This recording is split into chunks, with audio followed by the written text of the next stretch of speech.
CBDFX's CBD products are formulated to boost overall wellness and deliver calm vibes for daytime and nighttime use. CBDFX uses only organically grown hemp and all-natural ingredients. CBDFX's best-selling line of CBD products features wellness-boosting CBD and legal Delta-9 THC gummies, oil tinctures, capsules, pens, and other products. Visit CBDFX.com today and use code GENIUS to get 25% off site-wide, plus a free CBD bath bomb with your first purchase. The code is GENIUS, GENIUS. Don't miss this special 25% off offer for Finding Genius listeners, only at CBDFX.com. Offer expires August 31st, 2023. Feel the difference with CBDFX. Before we get started, I have a quick favor. I've been self-funding the Finding Genius podcast for 5 years now. I've done over 3,000 episodes. And as you can see on YouTube, we're up over 1 million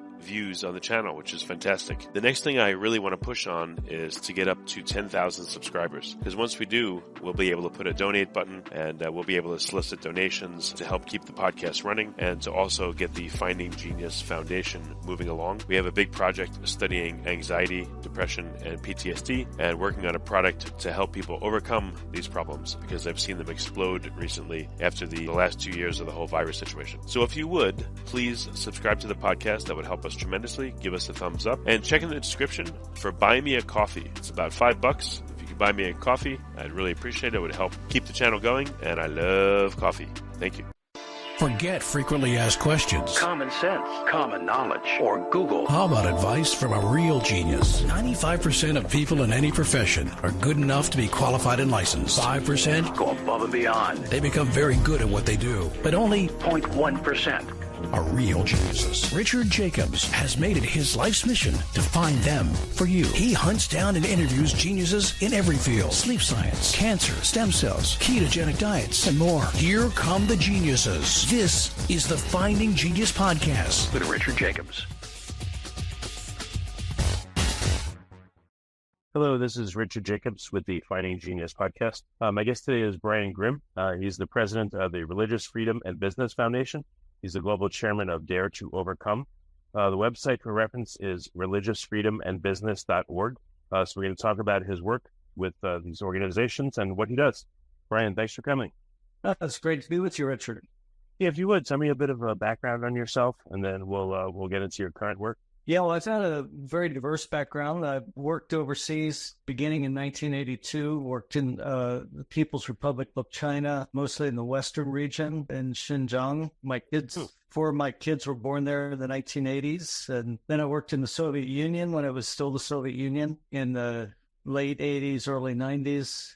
Through the 1990s, worked in the Middle East, and then came back to the U.S. when my kids went to college and did a PhD and studied quantitative sociology and ended up measuring how governments and societies restrict people's free practice to believe or even not believe in a faith or a religion. Oh, well, were you observing it in the 80s when you were in China and when you were also in Russia? Or is it now that it's far worse or different, or what's your observation? Well, it's different. So in terms of religious freedom in the 1970s, 1980s, surely the biggest threats to, people's freedom to follow a faith, have a faith, change their faith, or have no faith at all was the actions of governments, and particularly communist governments were, devoted in some ways to eradicating religion. As Marx said, religion's the opiate of the people. It sort of drugs them into a lack of awareness of reality, was the communist perspective. So they had a mission, to dispel people of these, what they considered myths and false ideas. And so that was really the greatest challenge. And then with the fall of the Soviet Union and the liberalization of many former communist countries, then the threats to religious freedom changed to being more a non-state actors, and especially with the events of September 11th, 2001, 9/11, where you had some guys more or less, living out in the middle of nowhere who orchestrated, a massive attack. And then that led to a number of things, including the Arab Spring and other movements that really triggered not just Al-Qaeda, but other groups like ISIS. And then for those years, that was really the greatest threat coming from groups in society.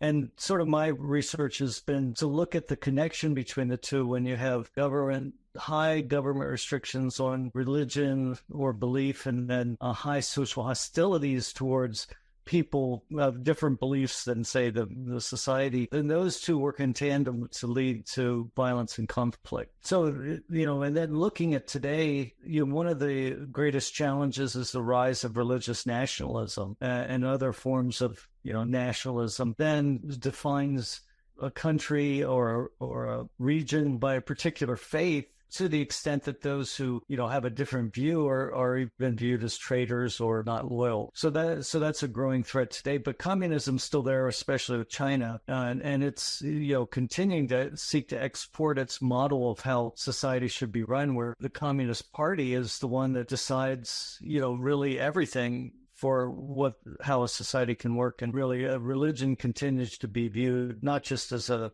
wrong thinking, but dangerous thinking. So in China, it's viewed as a threat to national security. So, the challenges continue. They change from time to time. And so I've been observing that, from the inside and, in different countries as well as studying it. So you mentioned religious nationalism. What is that? And you're saying it's a problem, or what's the situation with it? What is it?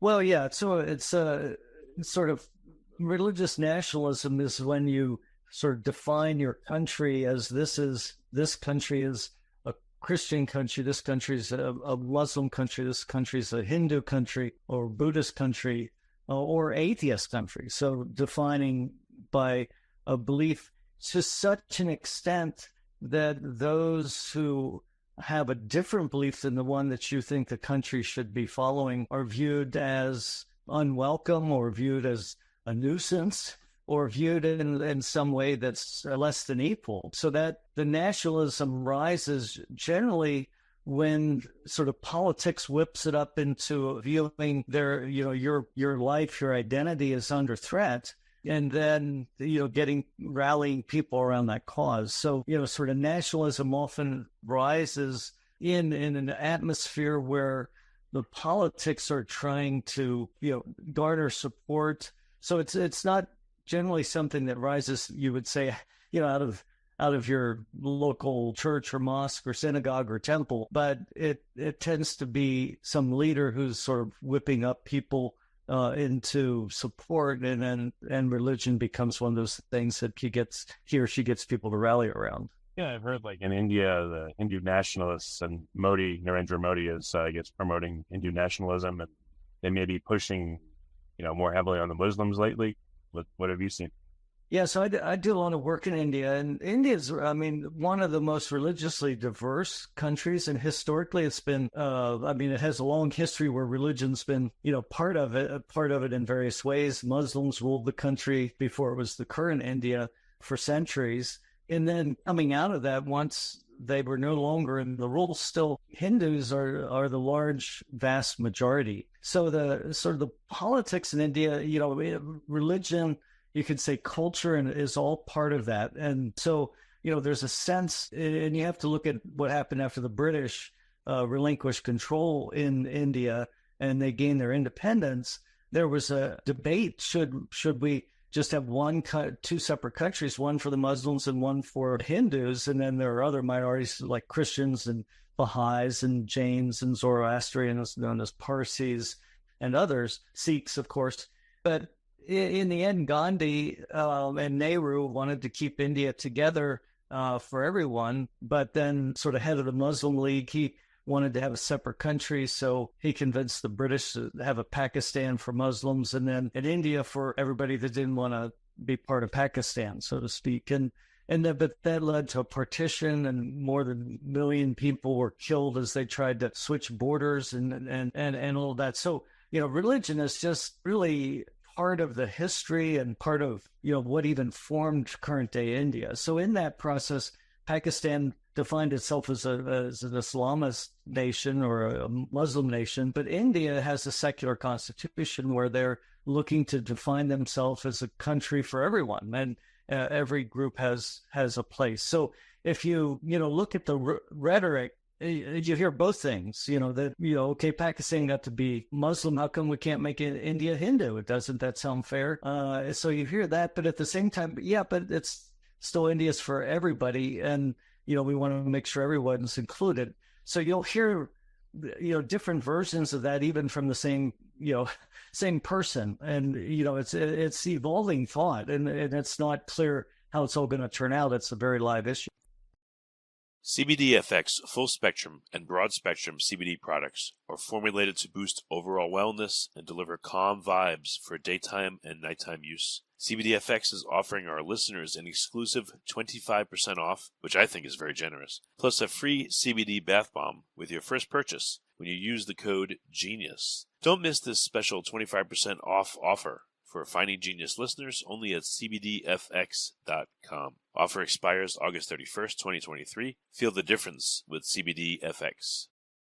I saw in your bio that there was a mention of that religion actually adds to the economy, has its own GDP, essentially. Can you talk about that? Yeah, so, when you look at religion, it's something that you think, well, how could you measure its economic input? It's like trying to measure the value of love. Well, when a few years ago when my daughter got married and her then fiance had to buy a ring, and then there was a wedding and reception and wedding dresses and people coming from out of town. And, you can't really measure love, but you can measure the results of it. And, now they have 4 kids, and, that love resulted in joy, but also, a lot more expense. And so you can measure those kind of things. So in that way, I've been able to measure sort of the impact of religion and its institutions, its social goods that it produces. So I've measured it that way. And then there's the other side is when you look at religious freedom, broadly defined, and you measure that, then you can see how that correlates with other things like sustainable development and other goods for society. So like in the U.S., when we did a national measurement of the economic contribution of religion, we looked at 3 things. One is activities of congregations. And that adds about $400 billion of economic activity in the U.S. every year. We've done studies and also in Canada and found similar results, though lesser numbers. So if you think of that number, where does all that money come from or go to? Well, church buildings, synagogues, temples, mosques, all of that takes money to build them and maintain them and pay for electricity and lighting. And so all of that's finance that is going into the economy. You hire people, and that's going into the economy. You pay somebody to plow the snow, that's going into the economy. But then in addition to that, it's services provided. Many congregations, provide addiction recovery groups, whether it's through Alcoholics Anonymous or other programs. Many denominations even have their own sort of 12-step type programs. And, all of that, you can measure how many lives are saved each year that are, don't end up either having committed an overdose or ending up being institutionalized. So, you start measuring those things, and, that comes up to more than $400 billion a year. And then religious institutions, whether it's, Brandeis University, which is a Jewish-related school, or Baylor University, which is Baptist, or the Catholic University of America, of course, is Catholic. So all of these institutions, whether it's education, healthcare, like 1 in 6 people who goes to a hospital in the U.S. is seen in a Catholic hospital. So all of that's economic activity. And then the last category we look at is faith-related business. So like the Knights of Columbus, they're a fraternal order within the Catholic Church, but they have $100 billion worth of life insurance in effect. So it's a business. And other companies, like some that you may have heard of, are like Hobby Lobby. They had a Supreme Court case that the Supreme Court recognized that they do have a faith-based identity, and it's as a company, the owners are Christian and they look at their company as a Christian, or others, even publicly traded companies like Coca-Cola Consolidated, the largest bottlers of Coke. Part of their mission is to glorify God. And, they have faith-based sort of leadership mentoring in the company. So that adds another sort of third bucket of religious impact in measuring it. So that all comes up to about $1.2 trillion a year, which would make religion, if it were its own country, religion in the U.S., it would be like 15th largest national economy in the world, bigger than, 180 other countries in terms of GDP. So it's that's amazing. Yeah, so it's not like, that religion has all that money in the bank and it's just sitting there, but it's all being used to serve congregations, but also the wider public. You don't have to belong to the church to attend an AA meeting, in the church basement. These churches are not just clubs for the members, but actively reaching out to the community. Well, you're the first person to establish this monetary factor for religion, and when you saw the figure, were you surprised? Well, no one had ever done a national number like that before. Others had been, and really this work built on the research of others, including someone from the University of Pennsylvania by the name of Ram Kannan, and he had been looking at and quantifying the economic impact of congregations in Philadelphia, and then he did a number of other cities.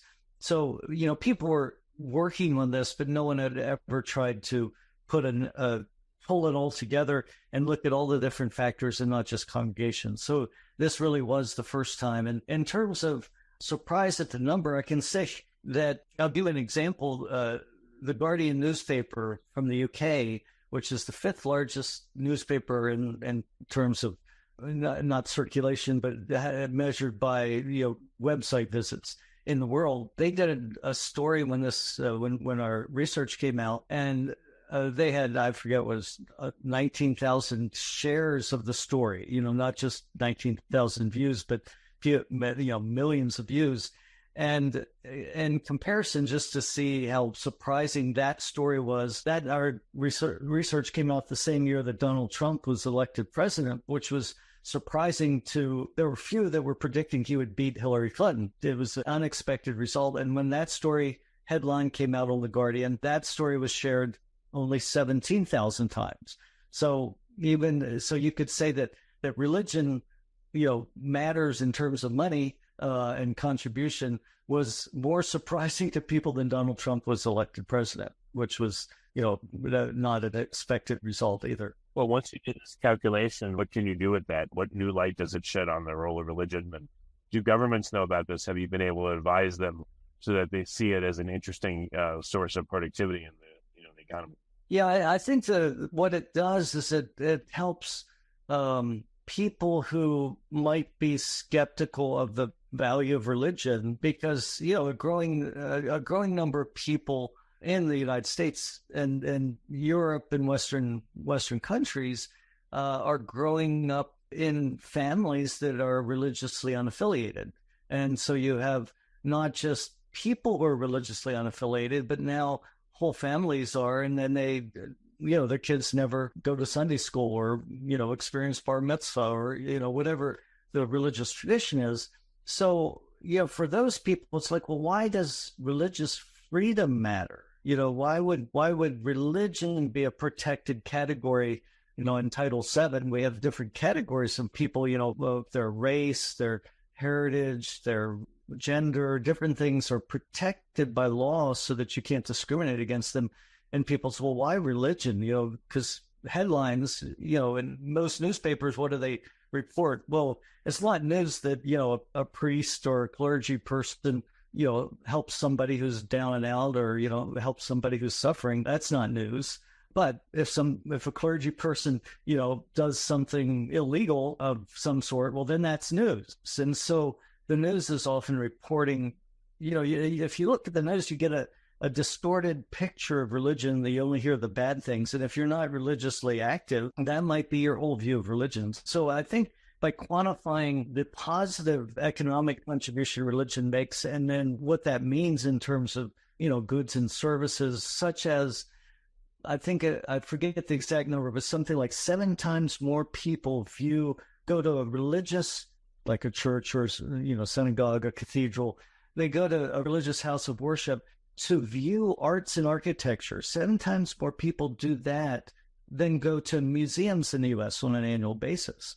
So right there, religious buildings are a source of, national enrichment that many people access and use them, to enrich their lives through art. And, those kind of findings, if you're not religious, you might think, well, what's the value of it all? Why do we give religious organizations a tax break? And, why do we give special protections to people who are of faith and all of that? So I think it sheds light on the value of religion for people who don't experience it. Yeah, very interesting. What other research are you undertaking right now, or what are you looking into at this moment? What are some questions?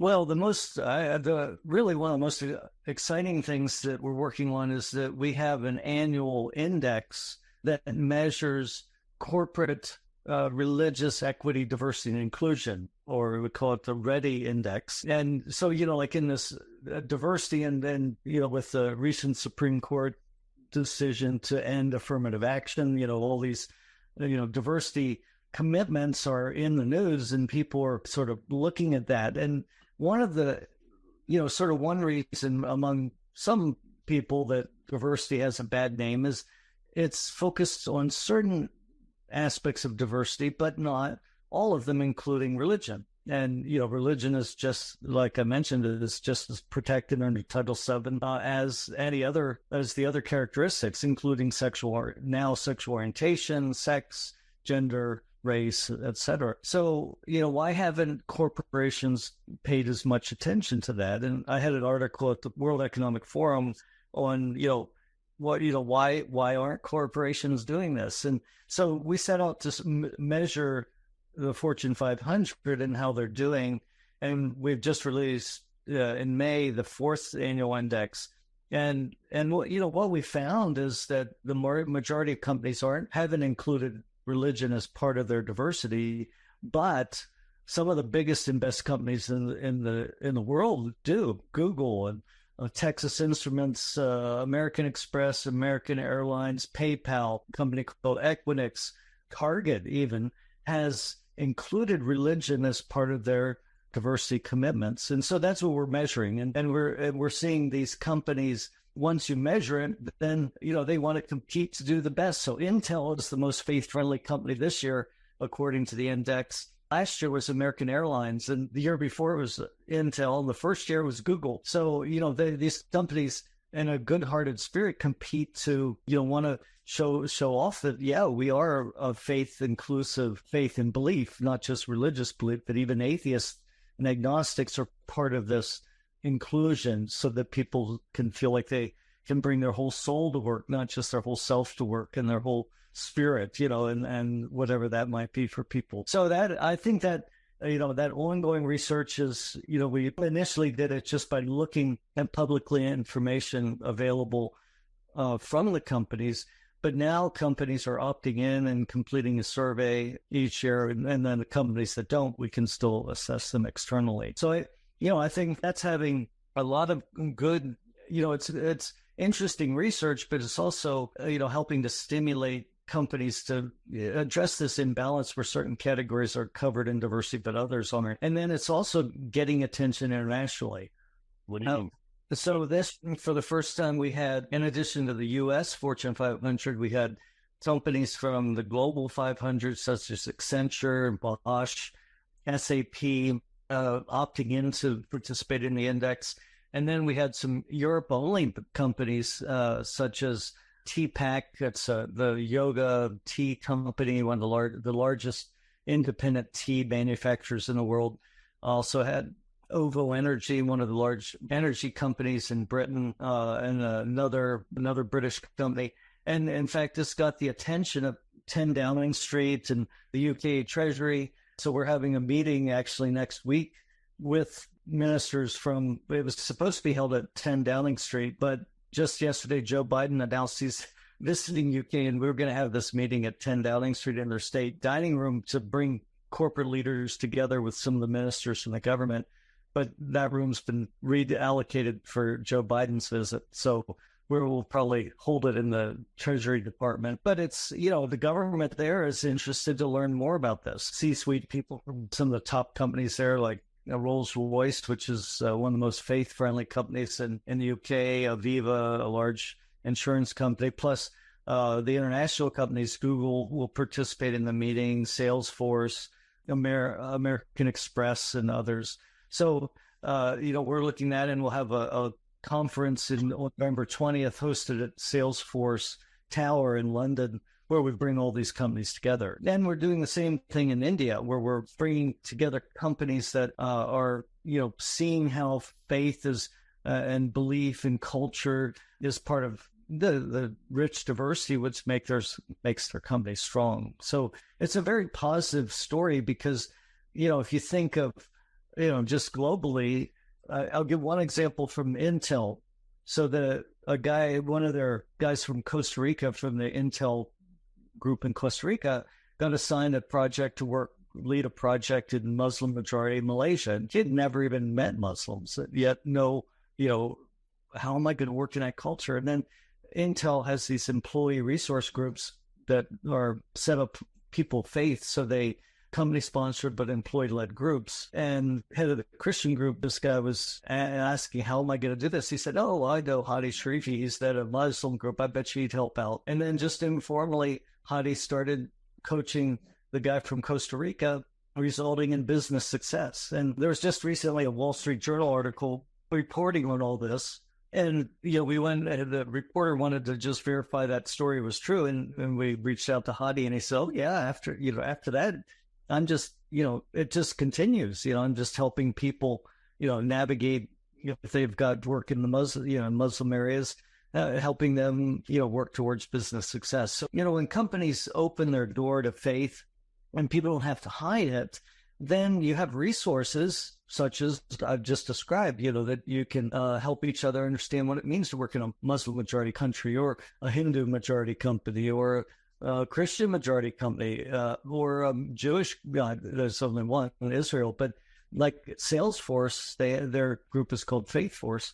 In Israel, they have a special program, employee recruitment program, where they reach out to the the economically depressed communities and get them to get on track to get trained to do jobs as part of their work in Salesforce in Israel. And they particularly reach out to Arabs, Arab Israelis, and ultra-Orthodox Israelis, both of whom have lower education. Like the ultra-Orthodox tend to not go to the schools beyond the religious school or go to college, and especially the women that don't get education at the same level as others in Israel, and the same with some of the Arab populations, Arab Israelis. And they recruit them, and then they put them together, in teams to work together. And the result is, in this country that is often struggling with how to get the different faiths to work together, right in the company, they're bringing that together. So it's not that it not only helps the company, but when a company can address some of these religious dynamics, you can help the country and the culture that you're working in. Has anyone advise anyone or give guidelines, or their workshops for facilitating conversations between, religious groups and non-religious groups, etc.? Or is it just being studied to see what's out there and whatever happens? You mean within companies? Yeah, within companies, to have dialogues with, their different employees and contractors that are religious, non-religious, have this idea, that idea, from this background, that background. Yeah. Well, how much of that is going on for all sub, I hear a lot about, we have this policy of diversity, or we have this policy of this or that. But again, is there much instruction, or is it, just be aware of this and make sure you do it right without any guidance? Yeah, well, once a company decides to include religion as an okay thing in the company, however that's manifested. So it like in Tyson Foods, they have a commitment to the spiritual care of every person in the company, and they hire chaplains, full-time chaplains, on staff of different faiths and backgrounds, to provide a ministry of presence, compassionate care to all their employees. So then they're doing what some people think HR did years ago, sort of care for the people. Now HR is mostly one managing, all the policies and all that. So when you have a sort of faith-friendly component, it might be chaplains. And AZZ, which is the largest metal galvanizing company in the U.S., they have a chaplain program as well, and they credit them to having saved the company during the pandemic, because everybody in that industry were considered essential workers. The people out on the shop floor, and when they hear essential worker, they hear expendable worker. Because they don't care about our health, but the white collar people can work remotely. But no, they had chaplains right on the floor, just there to work with them, hear what's going on, the problems they're having, the family problems, whatever the issues.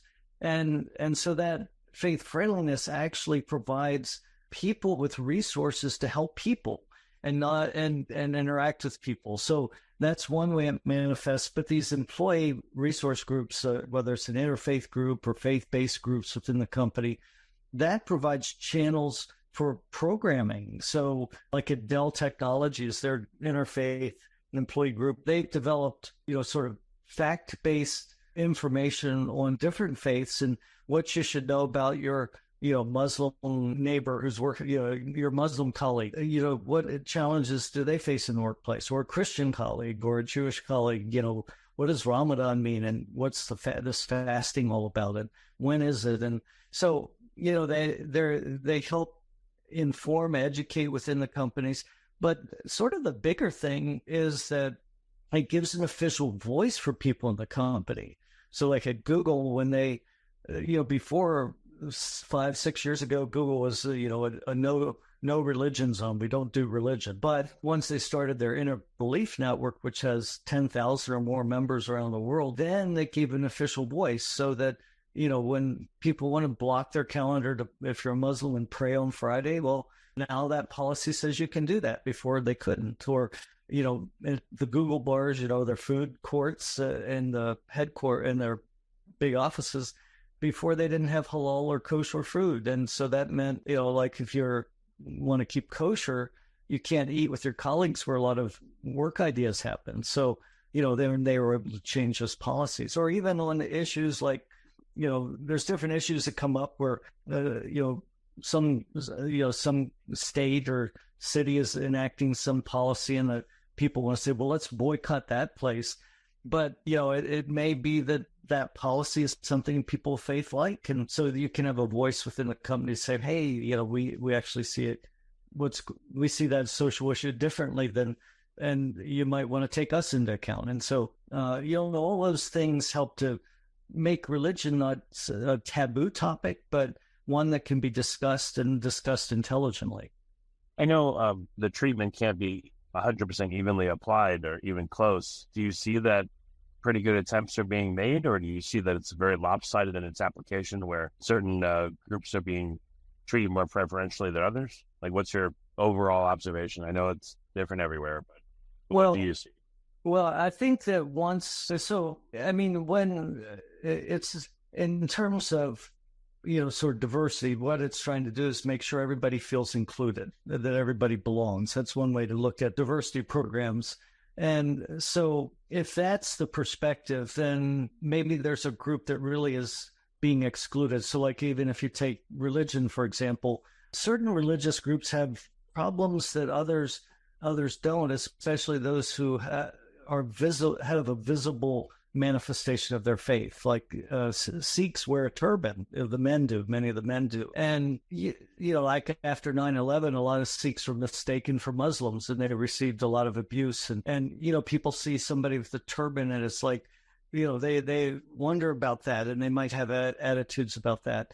So it would be right to have some special awareness training about what is a Sikh and, why do they wear a turban and, what are the fundamentals of their belief, just to dispel misconceptions about them. So that's sort of, what in their best approaches diversity tries to do is, who might be misunderstood or might be left out of our company because of that. Or you can even think of, keeping on the topic of religion, join us for happy hour, and a lot of business gets done there. Well, what about members of the Church of Jesus Christ of Latter-day Saints who don't drink? Many Baptists don't drink. Muslims in general don't drink. And, that's going to exclude them. So, I think what the diversity is trying to do is say, well, let's understand each other to make sure that we're not doing things that unintentionally exclude. So, sometimes, the group that's being excluded might be characterized by race or gender or sexual orientation or other characteristics. So I think it's always a balance. You're always looking to make sure everyone's included in that. But religion has been the last big category to start being added. And so I think there's a lot of work to go there, but some of these big companies are really, leaning into this in very positive ways. Very good. Well, Brian, what's the best way for people to find out more about your work? It sounds like you've been involved in a lot of groups, a lot of organizations. You're always moving. How can people follow you and see what you're doing? Well, you can follow us on LinkedIn, Religious Freedom and Business Foundation. That's, we engage a lot there. You mentioned our website, religiousfreedomandbusiness.org. Also, a shortcut to that is faithandbusiness.org. Those are ways you can connect with us. And, we're always glad to provide, if there are companies out there, if you haven't gotten into this space, we can provide training. We have hundreds and hundreds of videos on our website of companies sharing their story. And that's often the best way for this to spread from how it spreads from one company to another. And that's one thing we love to do is connect companies, with companies who are already doing this and they can learn how. Well, very good. Brian, thank you so much for coming on the podcast. I appreciate it. Yeah. Thank you, Richard. Great to be with you. Remember, before you go, check out CBDFX.com for the best in organic, all-natural CBD products, both for you and your pets. Boost your wellness today and get 25% off your first order, plus get a free CBD bath bomb when you use code GENIUS at checkout. That's code GENIUS. Don't miss this special 25% off offer for Finding Genius listeners only at CBDFX.com. Offer expires August 31st, 2023. Feel the difference with CBDFX. If you like this podcast, please click the link in the description to subscribe and review us on iTunes. You've been listening to the Finding Genius podcast with Richard Jacobs. If you like what you hear, be sure to review and subscribe to the Finding Genius podcast on iTunes or wherever you listen to podcasts. And want to be smarter than everybody else? Become a premium member at findinggeniuspodcast.com. This podcast is for information only. No advice of any kind is being given. Any action you take or don't take as a result of listening is your sole responsibility. Consult professionals when advice is needed.